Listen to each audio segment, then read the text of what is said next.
Cet homme est un génie de la fraude. Il veut être pilote. Il s'est déguisé en journaliste. Il s'est ensuite rendu dans les compagnies aériennes pour se renseigner sur le secteur. Puis Frank a pris une licence de la compagnie aérienne avec lui. Ensuite, il est allé à la compagnie aérienne pour se faire un uniforme sur mesure. La couturière l'a trouvé trop jeune.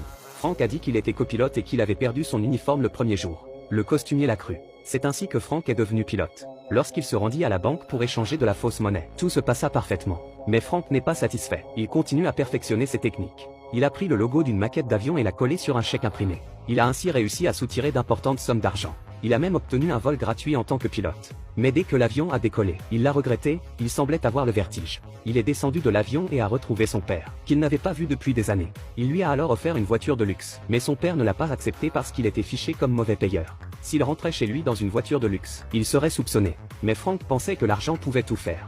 Il a donc repris ses vieilles habitudes et a trouvé un jeune employé plein d'entrain. Il l'embrouille en quelques mots. Frank lui dit